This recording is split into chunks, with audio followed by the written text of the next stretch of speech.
नमस्कार, सनातन विचार में आपका स्वागत है। अगर आपने चैनल सब्सक्राइब नहीं किया तो प्लीज़ सब्सक्राइब करें, वीडियो को लाइक करें, शेयर करें, कमेंट करें।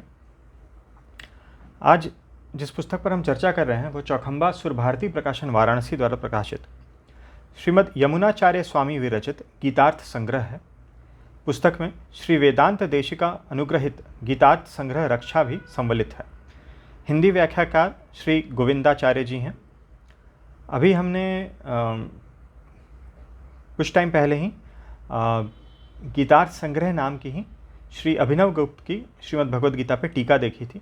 इस ग्रंथ का भी नाम गीतार्थ संग्रह है, लेकिन यह उससे भिन्न है। यह श्री यमुनाचार्य स्वामी विरचित है और गीतार्थ संग्रह के ऊपर श्री वेदांत देशिक ने गीतार्थ संग्रह रक्षा नाम की टिप्पणी लिखी थी, टीका लिखी थी, वह भी इस पुस्तक में सम्मिलित है। तो मूल गीतार्थ संग्रह का और गीतार्थ संग्रह रक्षा का मूल और दोनों का हिंदी में अनुवाद श्री गोविंदाचार्य जी द्वारा इस पुस्तक में दिया गया है। बैक कवर पे चौखंबा द्वारा प्रकाशित योग वशिष्ठ महारामायण की कुछ जानकारी दी गई है। पुस्तक में कुल पृष्ठ 6 पृष्ठों में विषय सूची इत्यादि है, इंट्रोडक्शन वगैरह है, और 126 में मूल पुस्तक है। मूल्य 300 रुपये है। चौखंबा की वेबसाइट से मंगवाई थी तो 20% का डिस्काउंट मिला था।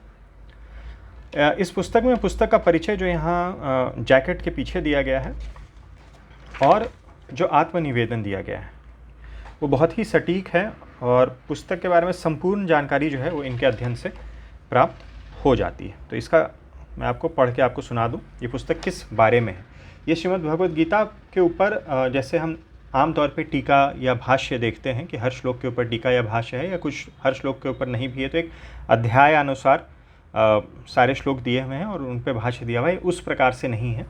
मूलतः इस पुस्तक में केवल जो श्री यमुनाचार्य स्वामी विरचित गीतार्थ संग्रह है उसमें केवल 32 श्लोक हैं, 32। पुस्तक का परिचय पढ़ लें। श्रीमद् भगवद गीता पर जगतगुरु श्री रामानुजाचार्य स्वामी जी ने अद्भुत, मनोरम एवं भाव गंभीर किंतु सरल भाषा में भाष्य का प्रणयन किया है। इससे भी पूर्व परमाचार्य श्री यमुनाचार्य स्वामी जी महाराज ने गीता के 18 अध्यायों का सार केवल 32 श्लोकों में संग्रह कर उसे गीतार्थ संग्रह का स्वरूप दिया है। इसमें एक एक श्लोक से प्रत्येक अध्याय का रहस्यार्थ बताकर अन्य श्लोकों से कर्म, ज्ञान, भक्ति, प्रपत्ति, एकांतिक एवं परम एकांतिक भक्तों के स्वरूप तथा भगवान के वास्तविक स्वरूप का वर्णन किया गया है। इस प्रकार अत्यंत सार रूप में गीता के गंभीर भावों को इस तरह से संग्रहित किया है जैसे सागर में गागर, गागर में सागर। उक्त गीतार्थ संग्रह पर श्री वेदांत देशिक स्वामी जी ने गीतार्थ संग्रह रक्षा नाम से बहुत सुंदर व्याख्या लिखी है, जिसमें गीतार्थ संग्रह के गंभीर भावों का प्रस्फोरण तो किया ही है, साथ ही श्री रामानुज भाष्य के अनुरूप संग्रह के वर्ण्य विषय का स्पष्टीकरण भी किया है। रक्षा के बिना संग्रह का भावोद्घाटन होना कठिन है तथा रक्षा सहित गीतार्थ संग्रह नामक इस छोटे ग्रंथ से गीता के समग्र रहस्य को हृदयंगम करना बहुत सुलभ हो जाता है। रक्षा सहित गीतार्थ संग्रह हिंदी व्याख्या पाठकों के लिए के सौविध्य प्रस्तुत है। तो जैसा कहा गया, गीतार्थ संग्रह रक्षा जो है वो श्री रामानुज भाष्य के पर आधारित कह सकते हैं या उसी से जुड़ी हुई है, और केवल श्री रामानुजाचार्य की गीता भाष्य ही नहीं अपितु ब्रह्मसूत्र पे उनके श्री भाष्य, वेदार्थ संग्रह इत्यादि अन्य ग्रंथों का भी उल्लेख किया है श्री वेदांत देशिक ने। उसके अलावा उनकी खुद की जो श्री रामानुज गीता भाष्य पर जो टीका आती है, तात्पर्य चंद्रिका, उसका भी उल्लेख एक आध जगह पे आया है, जहाँ उन्होंने लिखा है कि इस विषय का विस्तार से प्रतिपादन मैंने अपनी तात्पर्य चंद्रिका में किया है। मैं देख रहा था तात्पर्य चंद्रिका, अभी मैंने इसे जल्दी ही देखा था तो मुझे तो नहीं दिखी कहीं। अगर आपको ज्ञान हो कि कहीं से प्रकाशित होती है हिंदी अनुवाद के साथ तो कृपया कमेंट सेक्शन में अवश्य बताएं। आत्मनिवेदन है, इसके कुछ अंश मैं आपको पढ़ के सुना दूं। इसके प्रथम श्लोक में, यानी कि गीतार्थ संग्रह जो 32 श्लोकों का ग्रंथ है, उसके प्रथम श्लोक में गीता जी द्वारा प्रतिपाद्य विषय का निरूपण किया गया है और उससे आगे 3 श्लोकों में गीता के 3 षटकों 6 अध्यायों का सार संग्रह किया गया है। तो प्रथम श्लोक में संपूर्ण श्रीमद् भगवद गीता का प्रतिपाद्य विषय उसका निरूपण किया गया है। उसके बाद अगले 3 श्लोक में जो 18 अध्याय हैं श्रीमद् भगवद गीता के उनके 6 अध्यायों के 3 ग्रुप में डिवाइड किया गया है, 1 से 6, 7 से 12 और 13 से 18। और इन 6 षटकों में इन 3 षटकों में यानी कि 6 अध्यायों के 3 ग्रुप्स में क्या क्या विषय हैं उसका निरूपण किया गया है 2 से 4 श्लोक तक में। उसके बाद एक एक श्लोक में प्रत्येक अध्याय का सार संग्रह किया गया है। तो उसके बाद के जो 18 श्लोक हैं, हर श्लोक एक अध्याय का जो सार है वो उस श्लोक के माध्यम से व्यक्त किया गया है। इस तरह केवल 22 श्लोकों से गीतार्थ का संग्रह करके शेष 10 श्लोक में कर्म, ज्ञान, भक्ति, प्रपत्ति, एकांतिक और परम एकांतिक भक्तों के स्वरूप तथा भगवान के वास्तविक स्वरूप का वर्णन किया गया है।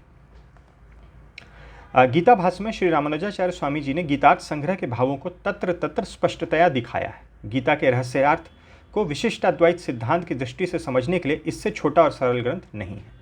तो अगर आप हमने श्री रामानुजाचार्य के जो गीता पर भाष्य है वो गीता प्रेस से प्रकाशित है, उस पर चैनल पर वीडियो उपलब्ध है, अगर आप वो पढ़ते हैं तो उसके साथ साथ अगर ये भी ग्रंथ पढ़ें तो विशिष्ट अद्वैत के जो सिद्धांत हैं उसको सरल तरीके से समझने में बहुत सहायता मिलेगी इस ग्रंथ के भी माध्यम से, क्योंकि इसमें संक्षेप में एक सार रूप में जो है चीज़ों को समझाया गया है और जो भी इसमें प्रतिपाद्य विषय है वो विशिष्ट अद्वैत सिद्धांत अनुसार ही है। उक्त गीतार्थ संग्रह पर श्री वेदांत देशिक स्वामी जी ने गीतार्थ संग्रह रक्षा नाम से बहुत सुंदर व्याख्या लिखी है, जिसमें गीतार्थ संग्रह के गंभीर भावों का प्रस्फुरण तो किया ही है, साथ ही साथ श्री रामानुज भाष्य के अनुरूप संग्रह का वर्ण्य विषय का स्पष्टीकरण भी किया है। यद्यपि सर्वतंत्र स्वतंत्र श्री वेदांत देशिक स्वामी जी की ग्रंथ भाषा क्लिष्ट होती है, तथापि रक्षा में आपकी व्याख्याशाली भाव गंभीर होते हुए सरल भी है। फिर श्री गोविंदाचार्य जी बोल रहे हैं, इस दास ने तो गीतार्थ संग्रह पर उक्त गीतार्थ संग्रह रक्षा के अनुरूप यथाधितम यथामति के अनुसार लोक भाषा हिंदी में शब्दों का विन्यास मात्र किया है, कुछ नवीन नहीं है और यह व्याख्या भी नहीं है। तो इन्होंने गीतार्थ संग्रह रक्षा और गीतार्थ संग्रह का केवल अनुवाद है इस पुस्तक में। शीघ्र ही श्री रामानुज सहस्त्राब्दी महोत्सव का सौभाग्य प्राप्त हो रहा है। यह जिस समय पुस्तक ये निवेदन लिखा गया था उस समय की बात है, ये सन 2012 का निवेदन है। पीछे एक पेज पे श्री रामानुज सहस्त्राब्दी महोत्सव के बारे में भी एक पेज पे जानकारी दी गई है। उसके लिए दास का यह छोटा सा कैंकर्य है। एवं श्री संप्रदाय के अन्य ग्रंथ वेदांत सार, वेदांत दीप, गीता भाष्य और श्री भाष्य आदि का भी हिंदी रूपांतरण हो चुका है और अन्य वेदांत ग्रंथों के लेखन, अध्ययन, अध्यापन का कार्य निरंतर चल रहा है। तो इनमें से वेदांत दीप, वेदांत सार अभी हमने नहीं देखा है। वेदांत संग्रह एक रामकृष्ण मठ द्वारा प्रकाशित अंग्रेजी अनुवाद के साथ था, उस पर चर्चा की है हमने। गीता भाष्य गीता प्रेस द्वारा प्रकाशित वीडियो उपलब्ध है गीता वाली प्लेलिस्ट में, और श्री भाष्य ब्रह्मसूत्र में चौखंबा से एक प्रकाशित होता है संस्करण, वह उपलब्ध है। आगे चलकर हम अन्य ग्रंथों को भी कवर करने का प्रयास करेंगे। विषय सूची है 32, इसमें आपको पॉइंट्स दिख रहे हैं। चैप्टर्स तो नहीं कह सकते हैं क्योंकि श्लोक जो है वो अध्याय क्रम से नहीं दिए गए, लगातार एक के बाद एक ही दिए गए हैं गीतार्थ संग्रह रक्षा के साथ। तो वही 32 श्लोक और उनमें जो प्रतिपाद्य विषय है, पहले में श्रीमद् भगवद गीता संपूर्ण जो विषय का निरूपण है, फिर जो षटक हैं 3 उनमें क्या प्रतिपाद्य विषय अगले 3 में, फिर 18 श्लोकों में 22वें तक में हर अध्याय में का सार दिया गया, और फिर कर्म योग, ज्ञान योग के लक्षण, भक्ति योग का लक्षण और कर्म ज्ञान भक्ति का अनन्योन संगम, कर्म योग, ज्ञान योग और भक्ति योग, ये तीनों में परमात्मा की आराधना, पराभक्ति द्वारा ही भगवत प्राप्ति का वर्णन, भक्ति योग से ऐश्वर्य, आत्मा और भगवत प्राप्ति का वर्णन, भगवत भक्ति में अनन्यता की परम आवश्यकता, परम एकांतिक ज्ञानी भक्तों का विश्लेषण, भगवत ध्यान योग आदि द्वारा लब्धात्मा के लक्षण इत्यादि यहाँ इन श्लोकों में वर्णित है। यहाँ मंगलाचरण आप कह सकते हैं एक तरह से दिया गया है। पुस्तक यहाँ से प्रारंभ हो रही है। जो बड़ा बोल्ड फॉन्ट है वो गीतार्थ संग्रह श्री यमुनाचार्य विरचित जो गीतार्थ संग्रह ग्रंथ है वो है, और नीचे जो नॉर्मल फॉन्ट में लेकिन बड़े फॉन्ट में दिया गया है वो श्री वेदांत देशिक रचित गीतार्थ संग्रह के ऊपर जो गीतार्थ संग्रह रक्षा ग्रंथ है उसका मूल दिया गया है। गीतार्थ संग्रह के जो श्लोक हैं उनका अन्वय के रूप में यहाँ अर्थ हिंदी में दिया गया है और उसके बाद हिंदी में अनुवाद दिया गया है श्री वेदांत देशिक की व्याख्या का। तो ये मूल व्याख्या है और नीचे हिंदी में अनुवाद है। पुस्तक का फॉन्ट साइज़ अच्छा है, स्पेसिंग भी अच्छी है, प्रिंट क्वालिटी भी बहुत अच्छी है, हार्ड बाउंड पुस्तक है। ओवरऑल पुस्तक की क्वालिटी बहुत अच्छी है, मुझे ऐसा कहीं प्रिंट में कोई इशू नहीं दिखा। तो इस प्रकार से पुस्तक है। विषय क्या है इसमें प्रतिपाद्य वो आप अभी समझ ही गए होंगे निवेदन के माध्यम से। यहाँ पर एक जानकारी और दी गई है कि जो अंतिम का षटक है उसको और 2 भागों में विभाजित किया गया है, 3-3 अध्यायों के भाग में। इस तरह से प्रथम षटक और द्वितीय षटक में वर्णित नानाविध तत्व और हित में से संबंधित विषयों का विशेष विशोधन अंतिम षटक में क्रमशः 2 त्रिकों से किया गया है। अर्थात अंतिम षटक 2 भागों में विभाजित किया गया है। त्रयोदश, चतुर्दश और पंचदश यानी कि 13, 14 और 15वां अध्याय का एक त्रिक और षोडश, सप्तदश और अष्टादश अध्यायों का दूसरा त्रिक।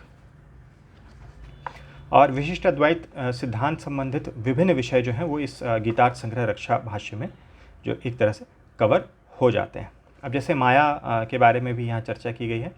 यहाँ पर यह भी समझना चाहिए कि अद्वैतियों की तरह माया शब्द मिथ्यावाची नहीं है, अपितु विचित्र कार्य करने में समर्थ ईश्वरीय शक्ति को ही माया कहा जाता है। तदृश प्रकृति माया से जीवात्मा के स्वरूप का तिरोधान ढकाव हो जाता है, अतएव वह मोक्ष मार्ग से दूर चला जाता है। तादृश माया से मुक्त होने का एक ही उपाय यह है कि उस मायापति माई मायावान मायावी परमात्मा की शरणागति की जाए। यहाँ बताया जा रहा है कि गीता का अंतिम और सारतम उपदेश क्या है। सर्वधर्म परित्यज्य, इस अंतिम उपदेश का भाष्यकार ने इस प्रकार वर्णन किया है। परम कल्याण की प्राप्ति के साधनभूत कर्मयोग, ज्ञान योग और भक्ति योग रूपी सभी धर्मों को मेरे आराधना के रूप में अत्यंत प्रेम से अपने अधिकार अनुसार करते रहो, और उन्हें करते करते ही मेरी बतलाई रीति से फल, कर्म और कर्तृत्व के त्याग के द्वारा सबका परित्याग करके मुझको ही आराध्य देव, सबका कर्ता और प्राप्त होने योग्य समझते रहो, तथा उस प्राप्ति का उपाय भी मुझे ही समझो। यह सभी धर्मों का शास्त्रीय परित्याग है। इस तरह बरतते हुए तुम भक्त को मैं अपनी प्राप्ति के विरोधी जो अकर्तव्यता का करना और कर्तव्य का ना करना रूप अनादिकाल से संचित अनंत पाप हैं, उन समस्त पापों से मुक्त कर दूंगा। तुम शोक मत करो। गीता का यह अंतिम और सारतम उपदेश।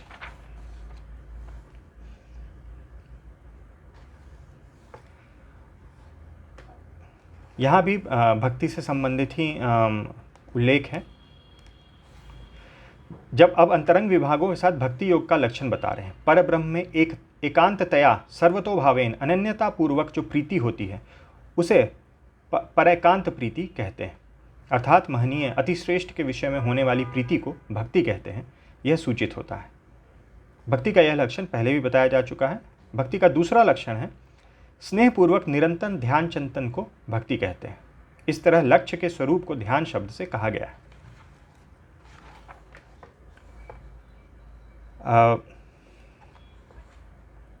अब यहाँ पर यह होता है कर्म योग और ज्ञान योग के बारे में यहाँ पर चर्चा की गई है। तो उसमें कहा जा रहा है कि किस प्रकार से उसका समन्वय भक्ति योग के अंतर्गत ही हो जाता है।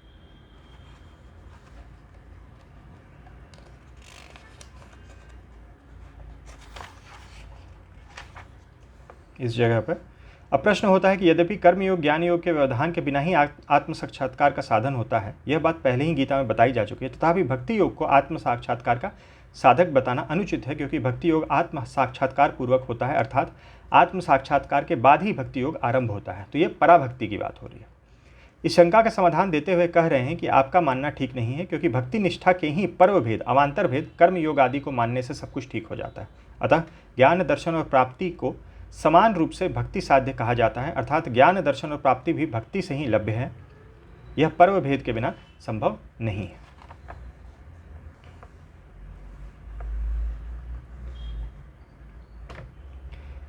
यहाँ योग को भी भक्ति के संदर्भ में बताया गया है। योग शब्द का अर्थ है ध्यान मूलक भगवान का निरंतर दर्शन करना, अथवा भगवान के विशिष्ट दिव्य क्षेत्रों की यात्रा करना, दिव्य देशों में भगवान का दर्शन करना। जैसा कि शास्त्रों में भी कहा गया है, जिस मनुष्य का पैर भगवान के दिव्य क्षेत्रों की यात्रा के लिए नहीं चल पड़ते, अर्थात दिव्य देशों की यात्रा नहीं करते, वे पैर वृक्ष जन्म के भागी हैं।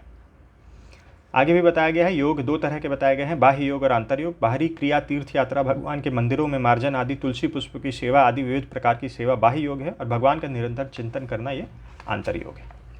तो इस प्रकार से पृष्ठ संख्या 124 पे गीतार्थ संग्रह और गीतार्थ संग्रह रक्षा मूल हिंदी अनुवाद सहित जो है ये पुस्तक समाप्त हो जाती है।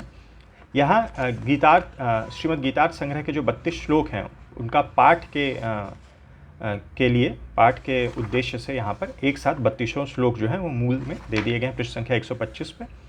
और यहाँ श्री रामानुज सहस्त्राब्दी के अंतर्गत श्री गोविंदाचार्य जी द्वारा जो कार्य किया जा रहा है उसका भी विवेचन और सहस्त्राब्दी के बारे में भी कुछ चर्चा की गई है।